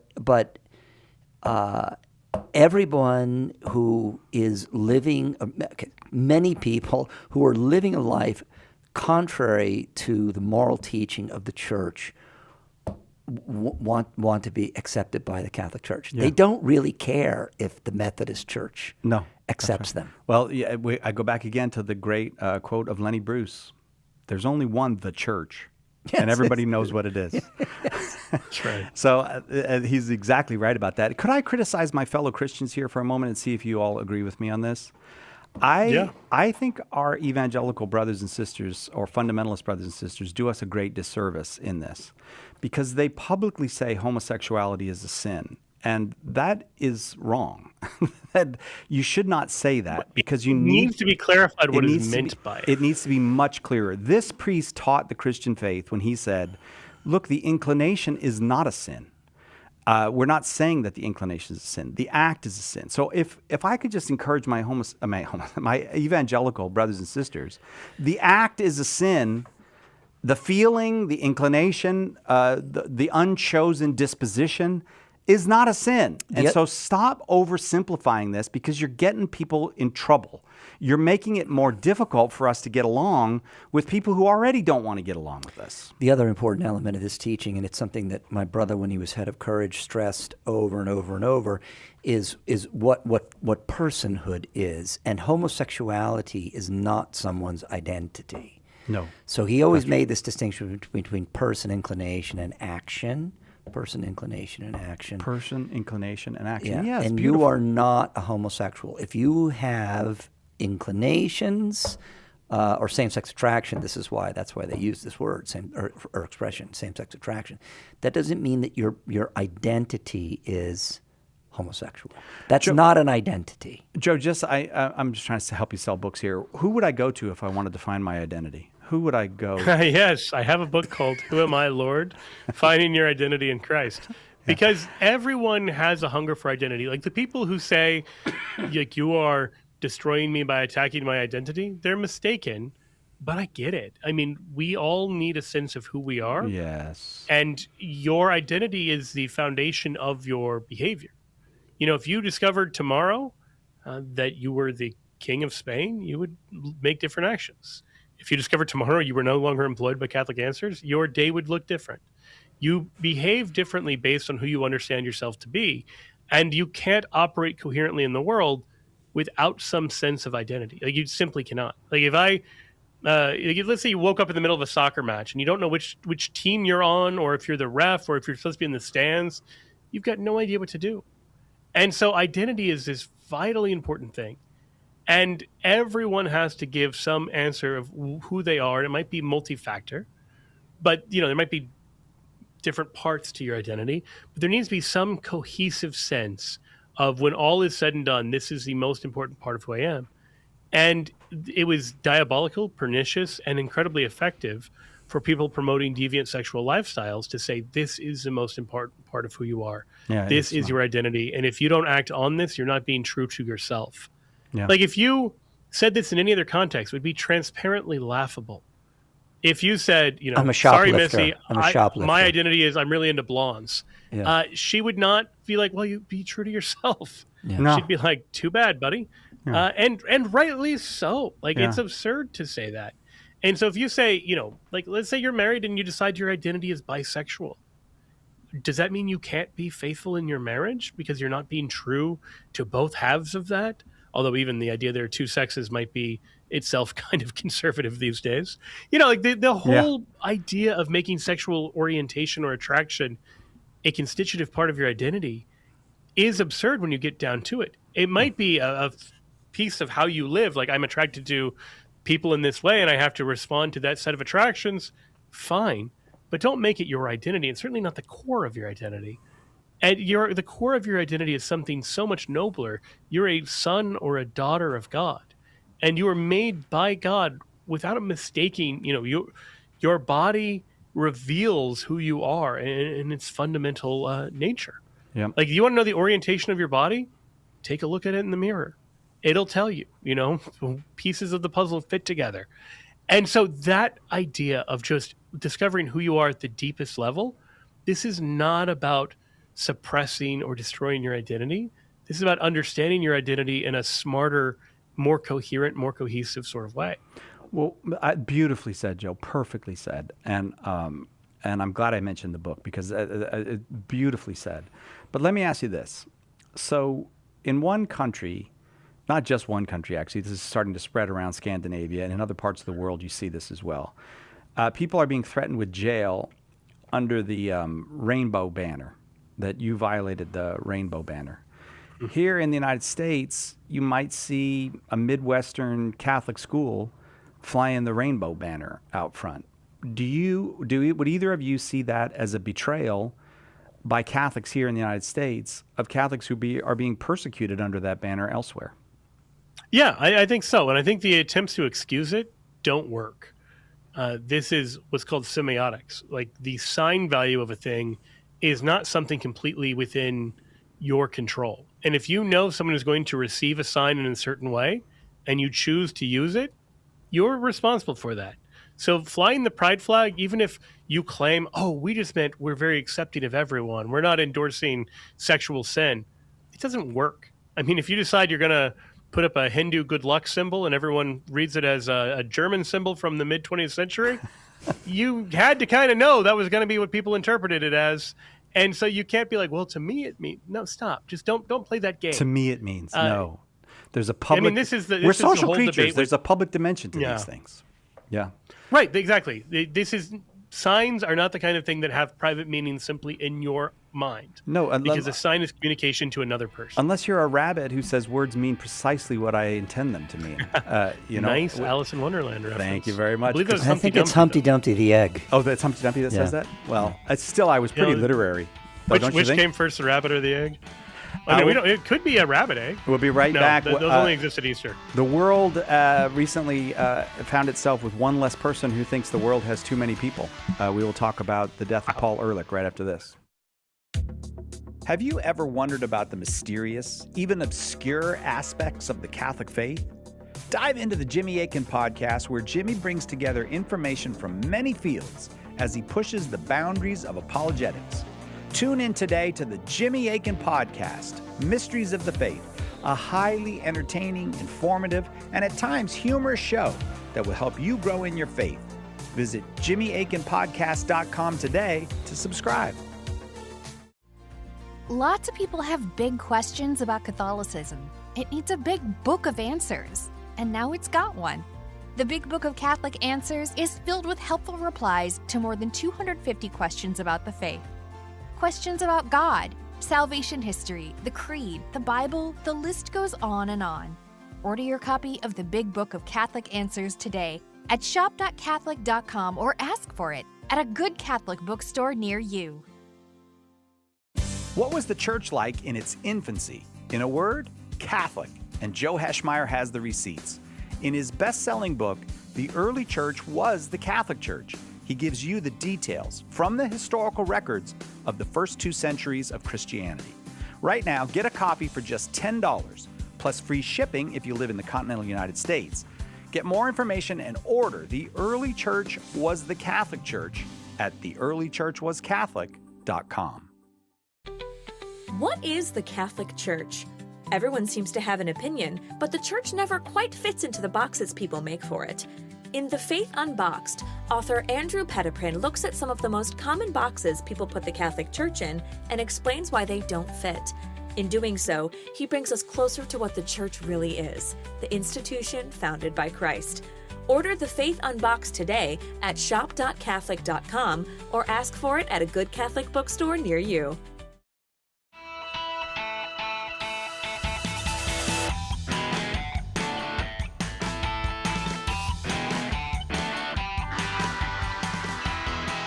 Welcome back. Catholic Answers Live. I'm Cy Kellett, your host. Chris Check, president of Catholic Answers. Joe Heschmeyer, apologist here at Catholic Answers, joined me for Flannel panel today. It used to be every month, but now it's like every 6 months or something because these guys are so popular. It's hard to get them here. Well, you're traveling a great deal yourself there. Not because I'm popular. I think you're pretty popular.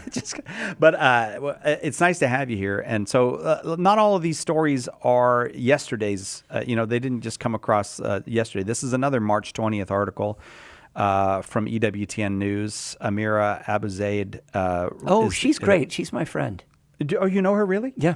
Oh. Yeah, she lives in... How do you know so many people? How do you know That's her? actually not true. I know so many people, but I know her. She lives in Houston. Well, she wrote a piece called Death of Doomsday Population Prophet Prompts Retrospection by Catholic Thought Leaders. Prominent Catholic scholars say the late Paul Ehrlich's ideas were, and she puts this in quote, diabolical and helped lead to millions of deaths through forced population control measures. There's no question that is correct, what she is saying. Paul Ehrlich, the biologist whose 1968 bestseller, The Population Bomb, warned of imminent mass starvation and environmental catastrophe from overpopulation, and whose predictions proved spectacularly wrong, died March 13th at the age of 93. His death was has prompted retrospection among Catholic scholars who lambasted his legacy as a false prophet, whose ideas fueled deadly population control policies. The thing is, with a false prophet, people don't want to hear what the false prophet has to say. They won't listen. There's been plenty of false prophets nobody ever heard of, but people like Walter Cronkite and Johnny Carson and other prominent cultural elites bought into this nonsense hook, line, and sinker, and the consequences were devastating. Literally millions of lives either brutalized, extinguished, or prevented because of population control policies in the 1970s, and that continue in some places up till today. The Chinese destroyed their entire culture, and the Chinese culture of yesteryear does not exist and will never exist again, because the Chinese killed so many of their children and allowed only one child. And now we have word from demographers that China is in demographic winter. It will never recover. Barring an act of the Holy Spirit, which we can pray for the good of the Chinese people, who God loves and wants more of and always wanted more of, barring an act of the Holy Spirit, China will never recover from what it did to itself. Its population is in permanent decline. The northeast of China, the birth rate is at what is called extinction levels. Yeah, they've destroyed themselves. 0.52 children being born per person. Ehrlich famously said this beautiful scientific. It's just so he's so devoted to the calm and deliberate language of the scientist. The battle to feed all of humanity is over. This was in 1968. In the 1970s, hundreds of millions of people will starve to death in spite of any crash program embarked upon now. That's probably his most famous quote. Now. And of course, there has been tremendous suffering in the modern world from starvation. Virtually every year, things have gotten better in that regard. It's funny when Ehrlich, is it Ehrlich or Ehrlich? Ehrlich. Paul Ehrlich was getting traction. He was working off of Thomas Malthus, who had already been discredited a century before. Thomas Malthus, who said that the basic Malthusian calculation that everyone talks about is that agricultural goods increase arithmetically. Population increases exponentially. Or exponentially. Yeah. And so that means eventually we're all going to run out of food. This is why economics, which Malthus is one of the founders of, is called the dismal science. Because people looked at the first works of economics by people. Now, this is not true of all economists, but Malthus himself is why economics is called the dismal science. Talk about dismal. The idea is very soon, according to Paul Ehrlich, we will have so many people that we can't feed them. That never happened. It was never going to happen. It cannot happen. There is no such thing as overpopulation. The word itself is a lie. If a ship sinks and there's too many people in a lifeboat, that means there's too many people in the lifeboat. That's not overpopulation. It's a scale question. That's a lack of lifeboats. Yeah. So, and the world, and what Ehrlich didn't see was the revolutions that would happen in production in the 1970s, and he didn't see it because he was blind to it. And just I also think he hated people. That's the problem. Underneath all this, there's some hatred of people. I think he hated people, and I think he hated racial minorities, and it's very racist. It's eugenics. Right. I remember the Newsweek magazine cover that pushed overpopulation in the early 1970s. Every single face on the cover of that Newsweek magazine Sub-Saharan was brown. African. Was brown. Yeah. And so, look, the message wasn't subtle. We don't just have too many people. We have too many of the wrong kinds of people. Yeah. Joe? Yeah, well, I just want to say he was, in addition to being grossly immoral, wrong about everything and constantly rewarded for it. Yeah. You had that quote earlier about how it's too late no matter what we do.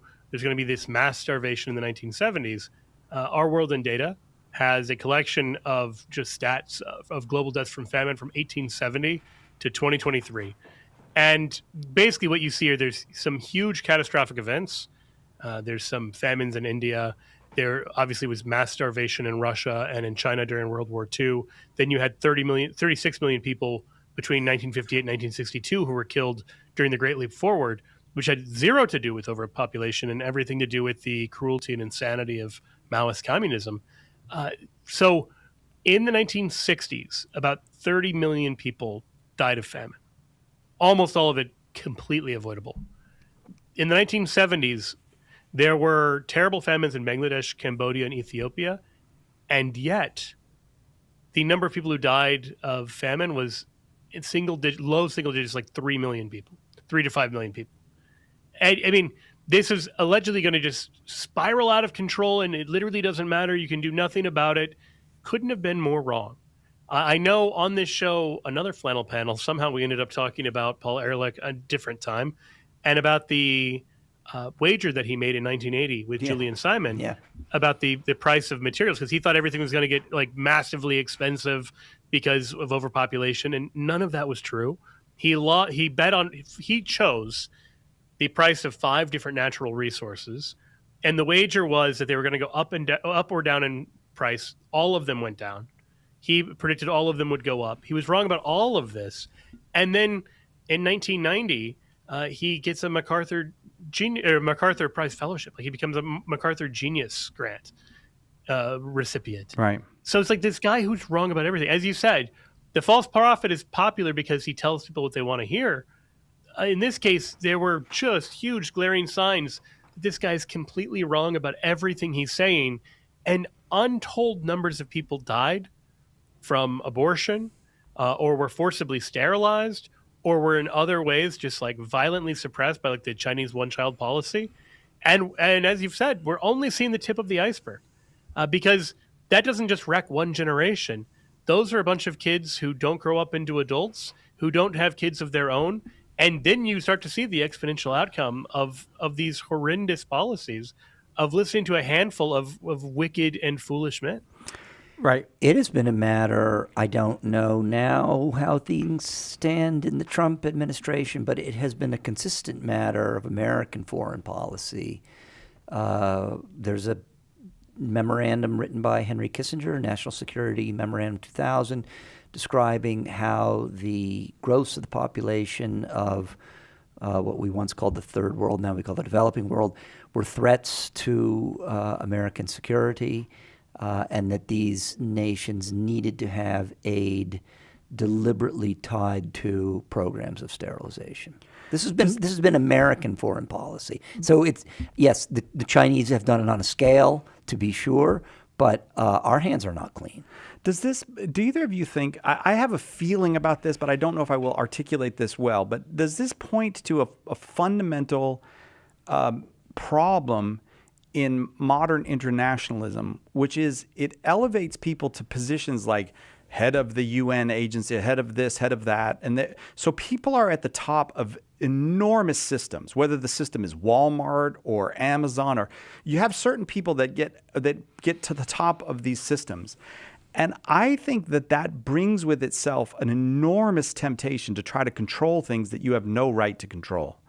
And I think those temptations, like when I hear about people saying we need to control the population or we need to fix the weather, I think, are you understanding your role as a human being among other human beings? Or have you risen to such a disconnected, flying on private jets around the world level of unreality that you think you actually are important and you got to control these things? This seems to me that if you're going to have a world of enormous systems, you're going to have a problem of arrogance that is almost insoluble, it seems to me, or insolvable to me. Yeah, I think that's right. Because it also promotes a certain kind of bureaucratic mindset. Yeah, where you are almost hardwired for, fix it, and you're going to fix it through some bureaucratic program, and good intentions are what counts. Whether it actually works or not, whether there's any data behind it, is pretty secondary. It's what Pope Francis used to decry as ideological colonization, that you're imposing your own values, either your culture's values or just your private bureaucratic, secular, liberal values upon the entire world. And this is something worth calling out. It's something worth decrying because there's something pretty gross about that.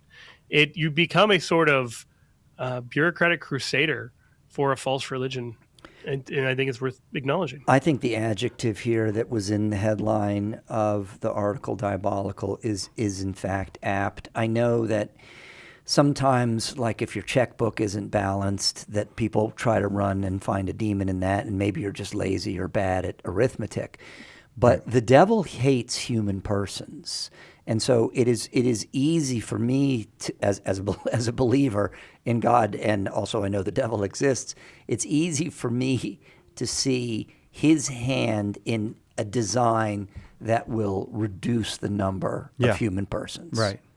Right, and rob mothers of their fertility, where the Indian government and governments in Eastern Europe and the Chinese government robbed whole generations of women of their fertility by forcing them, inducing them, coercing them, all different methods, including just drugging them and doing it, rob them of their fertility. Or you get a transistor radio if you get Norplant sewn into your arm or an IUD.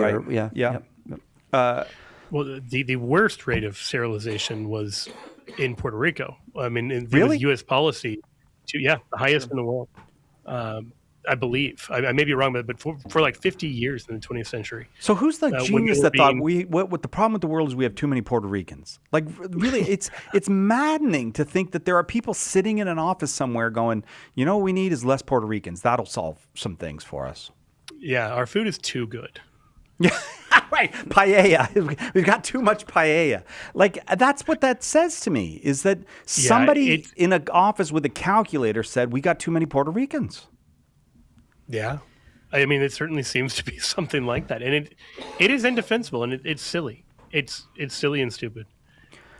First of all, I want to say there is a basic rule of human life. You can never have too many Puerto Ricans. All right, that is a fundamental law of human existence. But the second thing is this maddening hubris that we just don't seem to be able to prevent. And I'll tell you one other consequence of this, and I'll let you guys comment on the other side. I'm going to tell you what I think is a consequence of this. At almost 62 years old, I lived through a childhood where Walter Cronkite was talking about this every week, where Huntley Brinkley were talking about this every week. There was some overpopulation story on the news. Now fast forward to the early 2000s, where every week I'm seeing stories on the same networks about global warming. It's awful hard to convince me that global warming is a real problem. Why? I've been through this before. I've seen this show before. So what happens if global warming is a real problem? And I'm supposed to pay attention to it. You've already taught me a lesson. Don't listen to you people. You're constantly henny penny in this thing, and you need to calm down. At the end of The Boy Who Cried Wolf, there really is a wolf. Yeah. Okay. So let's talk about that when we come back. You're listening to Catholic Answers Live.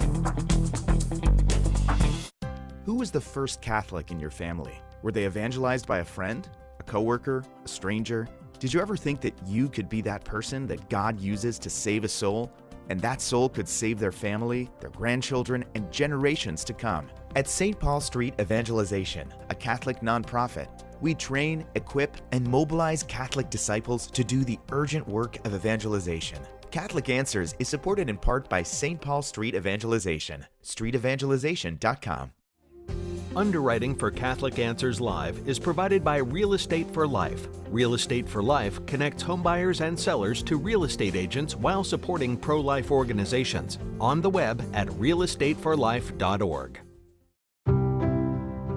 EWTN, helping people grow in their love and understanding of God. First of all, I'd like to say I love you guys' show. Specifically, it was a huge help for me when I was becoming Catholic, just getting my questions answered. I love what you guys do. I only get to listen to you guys for about 5-10 minutes every day, but I always either learn something new or hear something new, so I love it. Thank you for everything that you've done, and I'm sure that I'll be listening a lot more.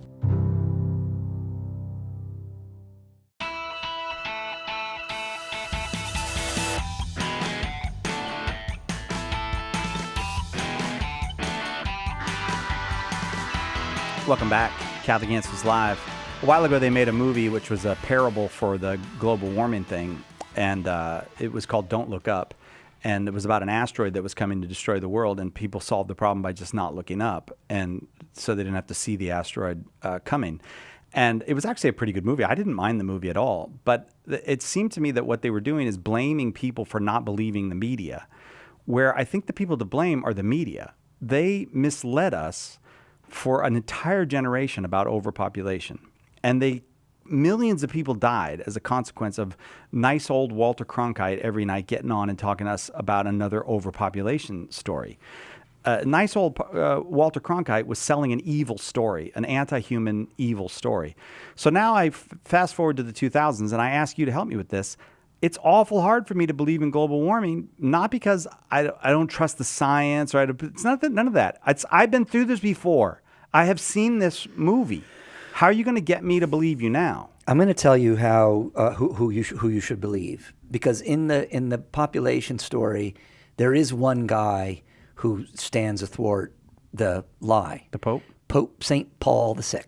Oh yeah, that's true. And when Rockefeller and those guys were trying to sell, contraception, Paul VI said, "All right, I'll think about this." No, he did not. Yeah. He put the kibosh on it. He said no, which is a theological. No, so term. a good place to look, my friends, when these kinds of things come up is what does the church have to say? All right. Okay. Fair enough. Joey, can you do better than that, or listen to the church? Yeah, because I understand. Oh, you can do better than that. You can do better than listen. Yes, I can agree with it. Just to summarize it in a slightly different way. Okay. If somebody has shot their credibility, it's understandable not to believe them, even if they're telling the truth. Yeah. And the result there isn't just to adopt a posture of outright cynicism, but to try to find someone who is reputable, reliable, and trustworthy. And that can be difficult. Like the modern media landscape makes that hard to do. Yes. Yeah. A lot of times people accumulate teachers to their own liking, but that's not really the solution. Like that's not actually a healthy way to navigate this complicated media environment. I do want to switch gears before we go, because there was a wonderful article in Catholic Answers in the magazine section. If you go to Catholic.com and just click on the magazine section, you'll find it on the just war theory by Father Mosier, a Dominican, who is it's just one of the best things I've ever read on just war, and it's fit to our moment. And I wanted to talk about that article, but I don't think we have time. So I want to ask you a blunt question. Is there a moral problem with talking about ending civilizations in the context of war? I want to put this in the strongest possible language. It's gravely immoral. It doesn't matter if he means. Did I steal what you were going to say, Joe, or did I? No, I don't know. I'm just going to say it doesn't matter if he means it or not. The defense is, he didn't carry out the threat. Look, you can get what you want in a lot of negotiations by saying, give me your purse or I'm going to murder you. And people might give you the purse and you don't actually carry out the threat. And guess what? That's actually called armed robbery. Yes. Yeah, and by the way, it's immoral. It threatens death. Yeah. Threatening murder to get what you want is not an acceptable. It's insane that there are people who are trying to defend this or downplay it. It does. You can't say stop with the partisan thinking. Imagine anyone else on earth doing this. Another politician, another country's leader. This is gravely immoral, and the amount of it. We need to step back and evaluate if we're even having to question the morality of this. How things have gotten so wrong.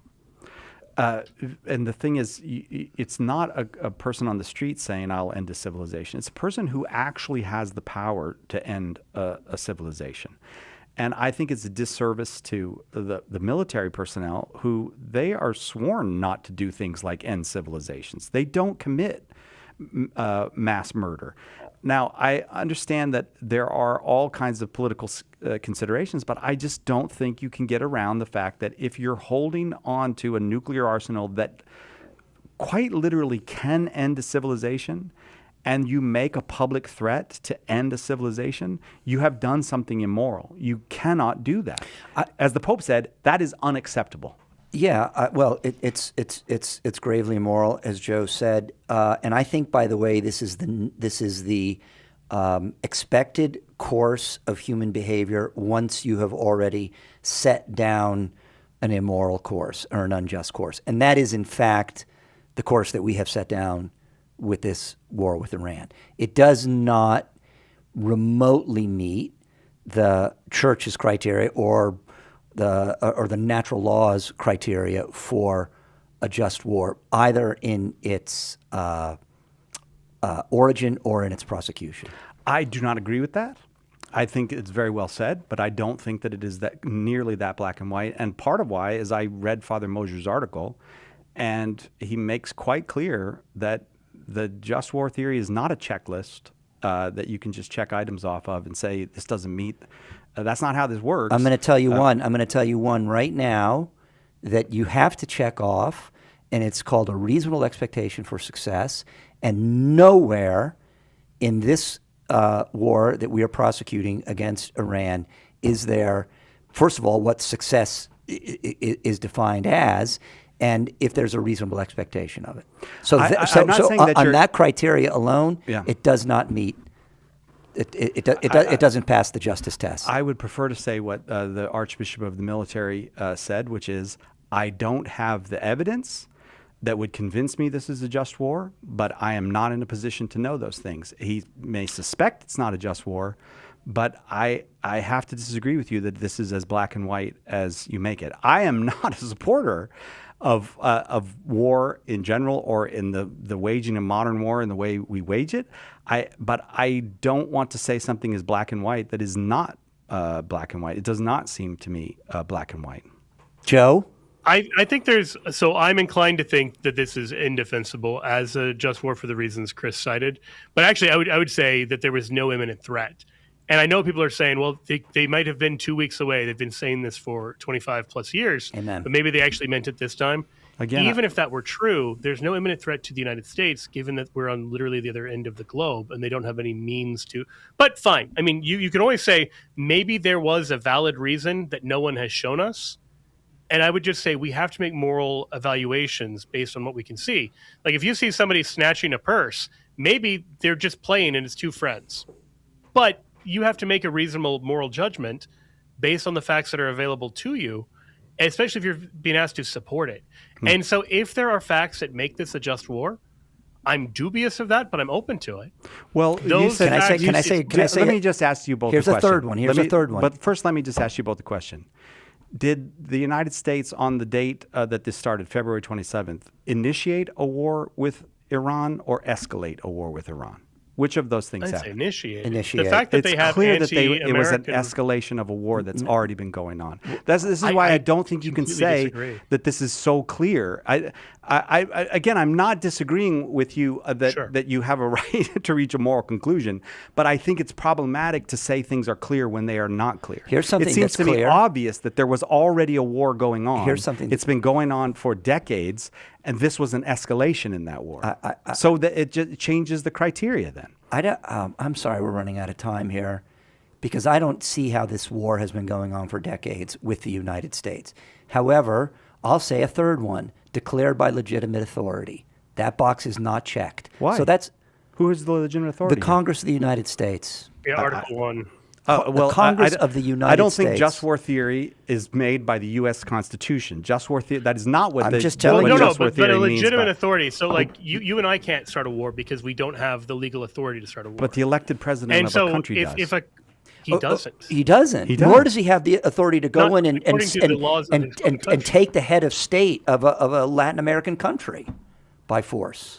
This one's literally black and white side because Article 1, Section 8 of the Constitution. No, but the Constitution is not the Constitution does not use words. Does not use words in the same way that that the just war theory. We should have led words. with this topic. The person who is the commander in the chief does have the authority to command the forces of the United States.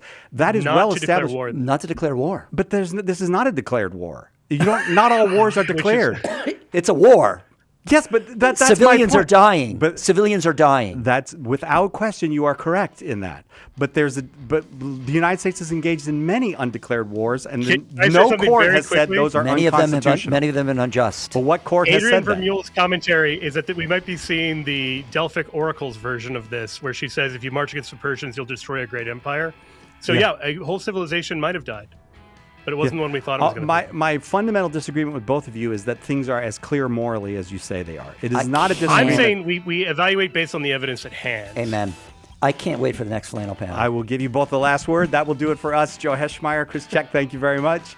We will see you tomorrow, God willing, right here on Catholic Answers Live.